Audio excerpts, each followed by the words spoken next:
I'm going to be reading The Great Wheel by Robert Lawson. I'm going to be reading chapters 1 and 2. Chapter 1.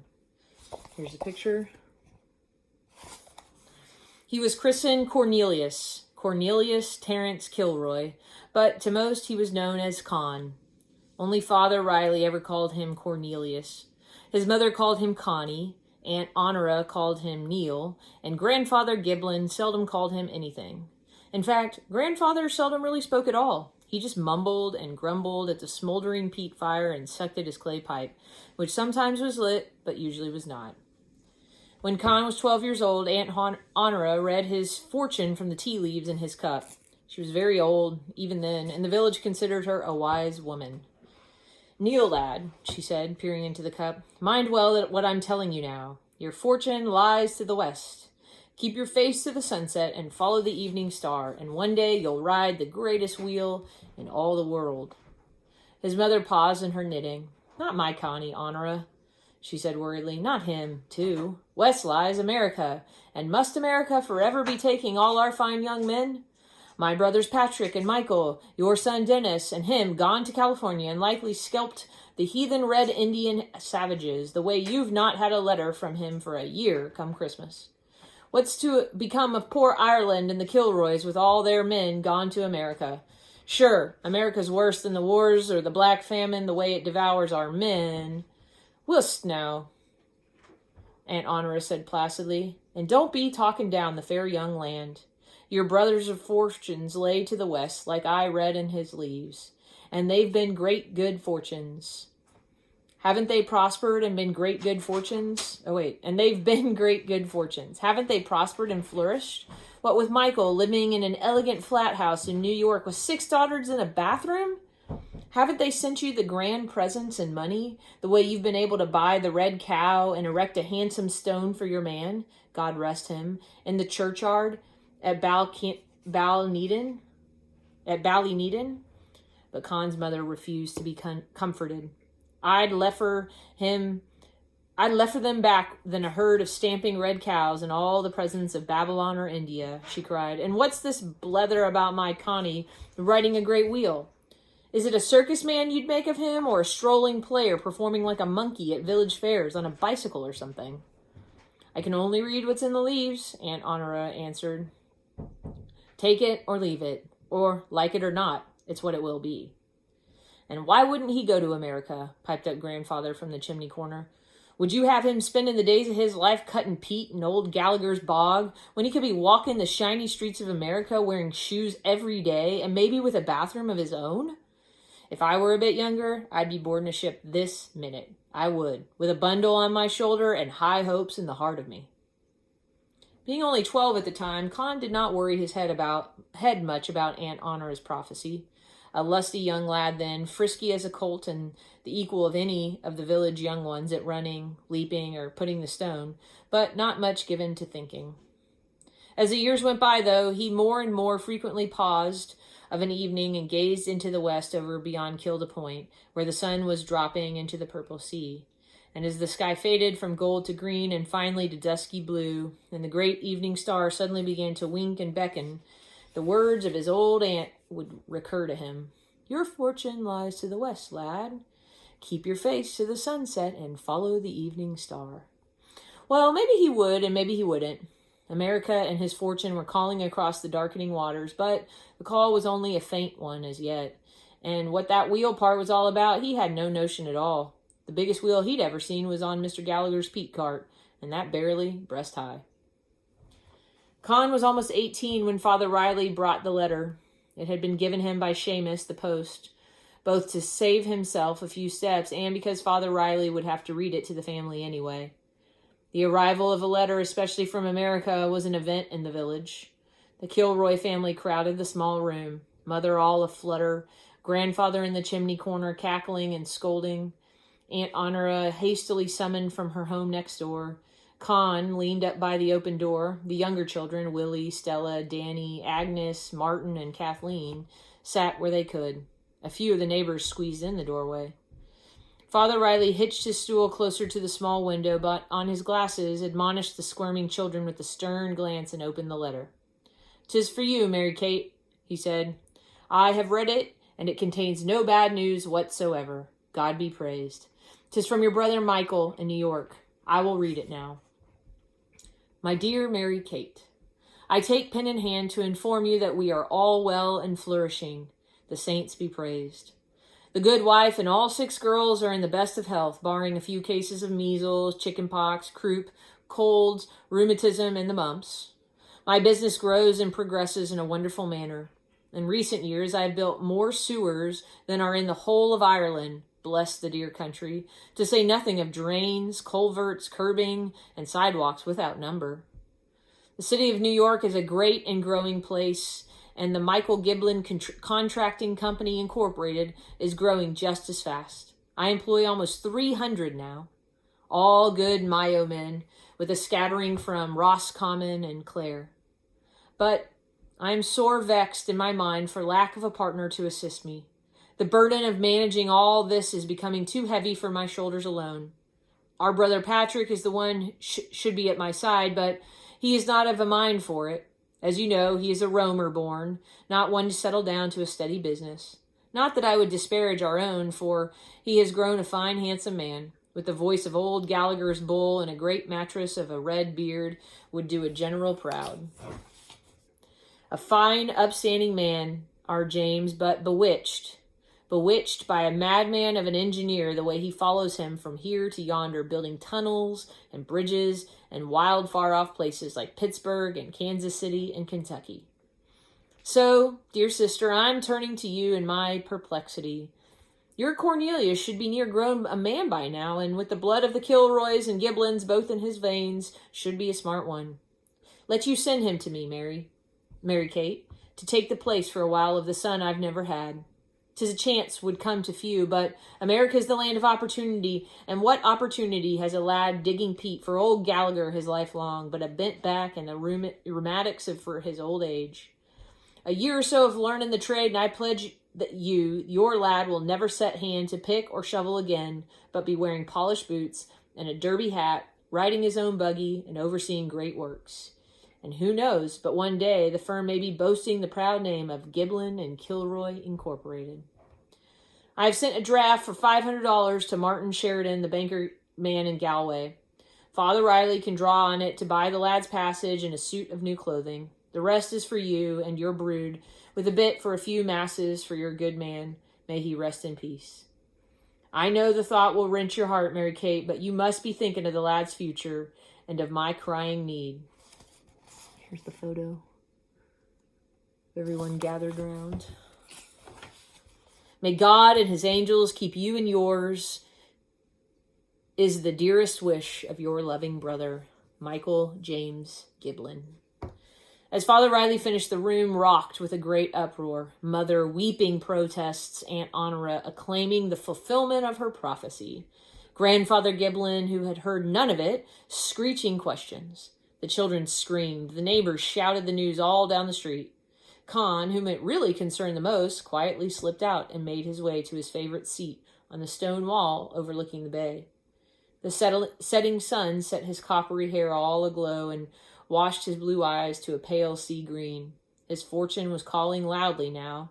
The shimmering golden road to the west spread before him. His heart leaped with the thrill of great changes to come. He became aware of a kindly hand on his shoulder. "'Tis all settled, lad," the priest said. "We will leave with the dawning.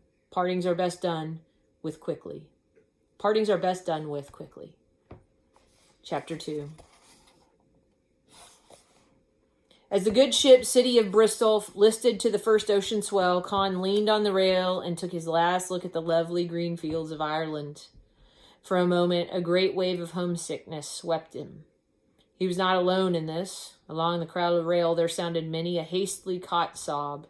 Mothers and children wept unashamed.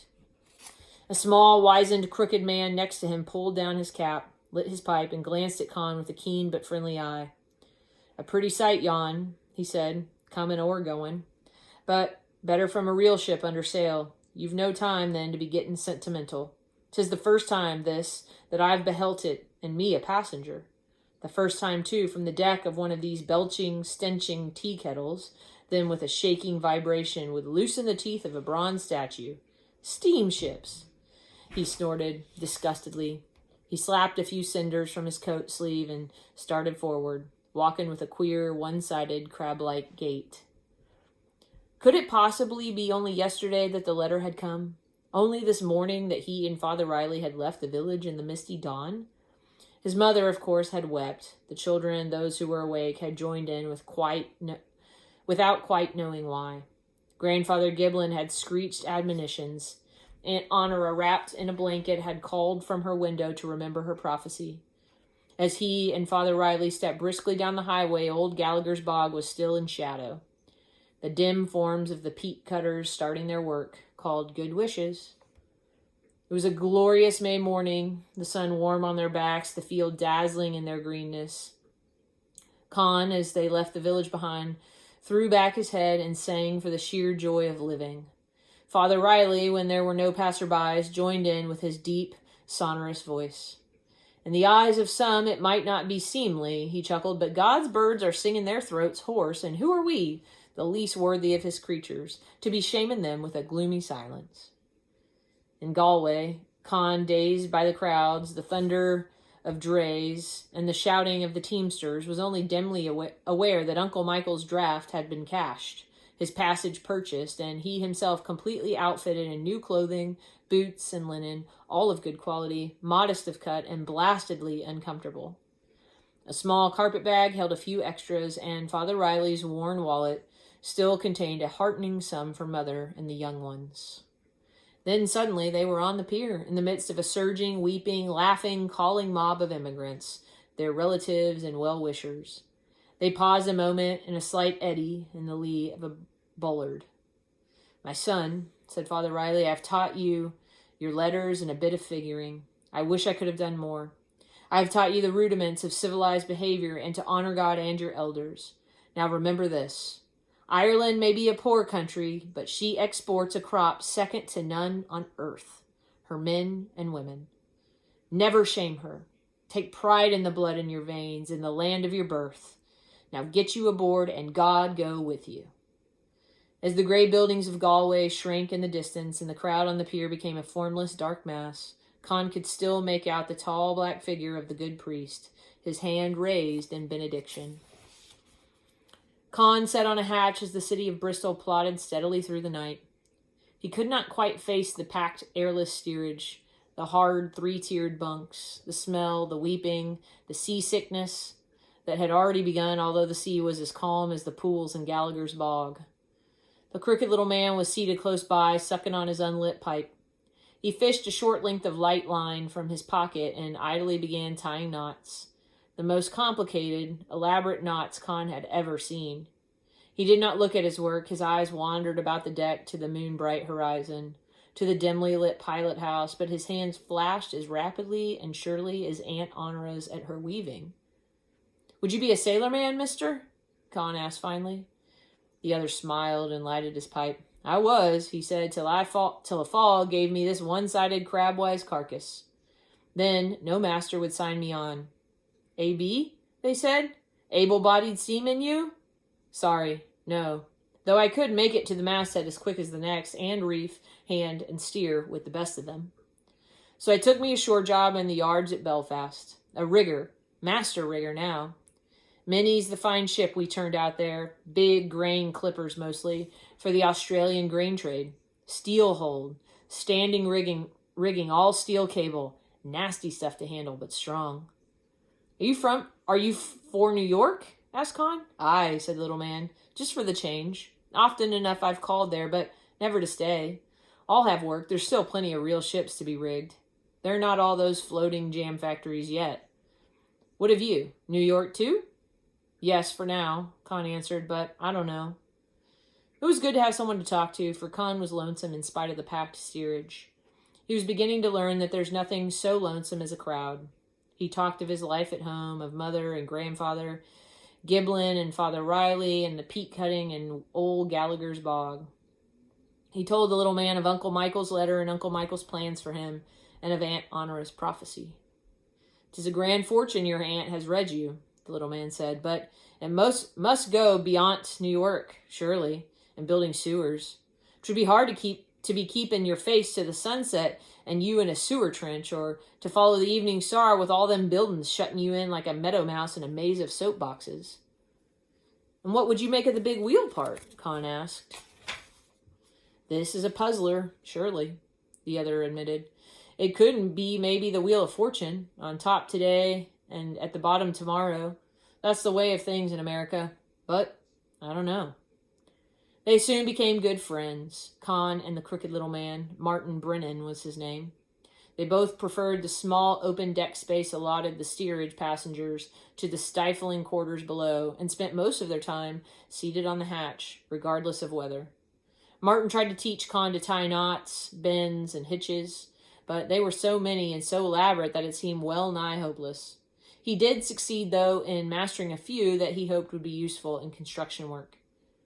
With all of them that I know, Martin said with a grin, there's one that always eluded me, and that's the one the priest ties. A good thing, though, for what fine girl would want to be hitched to a slew-sided thing, the like of me? The steerage was a jumble of races, mostly Irish and Scandinavians, a few Poles and Slavs, and some Germans. Many a good crew I've sailed with of that same mixture, Martin Brennan laughed. Mixed squareheads, Polacks, and Dutchmen. A year or two now, and they'll all be good Americans. A wonderful country is America, like a great stew pot, the way you can be throwing in all them elements and it turning out a fine, healthy dish. Barring a bit of scum, of course, that has to be whisked off.